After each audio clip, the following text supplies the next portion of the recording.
संधि। आज हम संधि टॉपिक के बारे में पढ़ेंगे। तो संधि के अंदर भी स्वर संधि। कौन सी संधि? स्वर संधि। स्वर वर्णेन सह स्वर वर्ण से मेलनम स्वर संधि करते हैं। स्वर वर्ण का स्वर वर्ण के साथ मिलना स्वर संधि कहलाता है। कौन सी संधि? स्वर संधि। संस्कृत भाषायाम स्वीकृता स्वर वर्णा इमे संधि। अब संस्कृत भाषा में जो स्वीकार किए गए स्वर वर्ण है वो कौन कौन से हैं? आ ई उ री लृ ए ऐ ओ औ। स्वर संधौ एतेषां परस्पर मेलनम भवति। स्वर संधि में इन वर्णों का परस्पर मेल होता है, आपस में ये मिलते हैं। दीर्घ संधि। अब स्वर संधि में कौन सी संधि है? दीर्घ संधि। दीर्घ संधि क्या परिभाषा है? ए ई उ री ह्रस्वेभ्यो दीर्घेभ्यो वेति वर्णेभ्यः परम ए ई उ री वेति ह्रस्वः दीर्घः व वर्णा भवन्ति चेत् तयोः मेलनेन दीर्घः भवति। यानी इस परिभाषा का अर्थ क्या है कि ए ई उ री ह्रस्व स्वर हो चाहे दीर्घ स्वर हो, इन वर्णों के बाद में यदि ए ई उ री ह्रस्व स्वर या दीर्घ स्वर आते हैं तो इनके मिलने से जो रूप बनता है वह दीर्घ संधि का रूप बनता है। कि अब इसकी सामान्य प्रक्रिया समझेंगे। दीर्घ संधि के लिए कैसे वर्णों का आपस में स्वर वर्णों का कैसे आपस में मेल होता है। तो ए प्लस ए बराबर बनता है आ, दीर्घ रूप।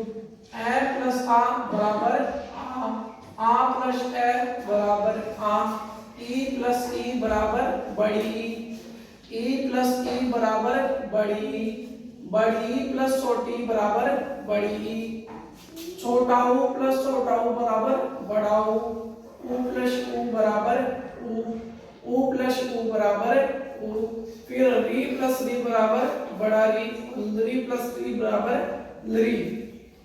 उसके बाद में अब हम सूत्र के बारे में चर्चा करते हैं। दीर्घ संधि का सूत्र कौन सा है? अकः शवर्णे दीर्घ। अकः शवर्णे दीर्घ यानी अक प्रत्याहार के बाद सवर्ण प्रत्याहार आए तो वहां पे दीर्घ संधि होती है। उदाहरण मूर प्लस अरि। मूर प्लस अरि बराबर मूरारी बनता है। कैसे बनता है? मूर शब्द ले लिया, मूर लेने के बाद में र को हलंत कर दिया, उसमें से रश्म निकल गया, फिर उसके बाद में अरि यहाँ नीचे शेष बच गया। फिर र ये ऐसे कैसे आ गया? मूर र आ गया, ए प्लस ए बराबर आ गया प्लस री आ गया। फिर मूल लिख दिए, र ऐसे कैसे आ गया? यहाँ पे आ गया ए प्लस आ और री मिलाएंगे तीन सबको तो मुंह र में आ मिलेगा तो बन जाएगा रा बन जाएगा री। ऐसे कैसे लिख देंगे तो मुरारी रूप बन जाएगा। फिर उसके बाद में है पाठ प्लस आरंभ है। पाठ प्लस आरंभ में है के अंदर से स्वर निकाल लेंगे प्लस आ जाएगा।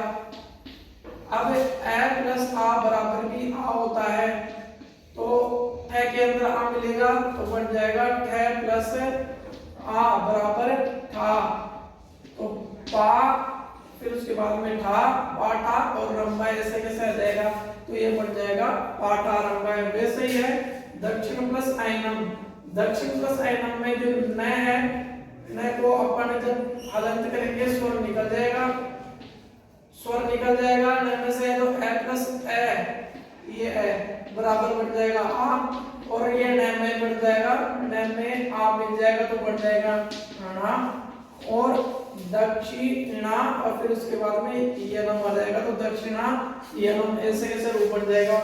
उसके बाद में स्वराज्य प्लस आंदोलनम, इसका भी रूप बन जाएगा स्वराज्यांदोलनम क्योंकि यम से आ निकलेगा फिर ए प्लस ए बराबर आ बनेगा फिर इसका रूप स्वराज्यांदोलन बन जाएगा। कवि प्लस इंद्र है बराबर कविंद्र है तो कवि प्लस ये जो ई है छोटी ई है तो वी में से ई निकलेगा तो वह तो हलंत रह जाएगा और ई छोटा ई निकल जाएगा।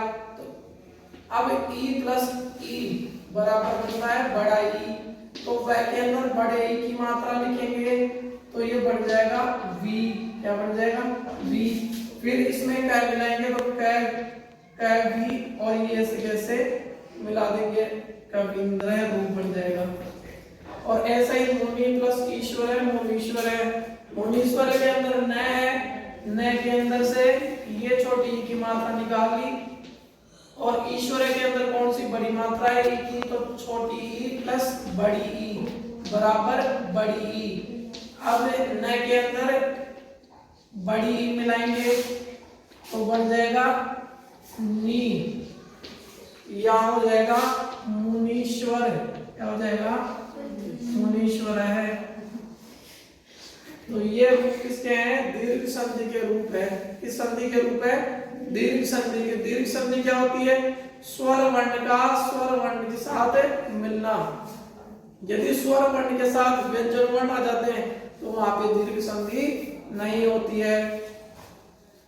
तो स्वर संधि के बारे में चर्चा कर ली कि स्वर वर्ण का स्वर वर्ण के साथ जहां मेल होता है वह स्वर संधि कहलाती है। संस्कृत भाषा में जो स्वीकार किए गए स्वर वर्ण है वह ए आ ई उ ऊ री त्री ए आई ओ औ।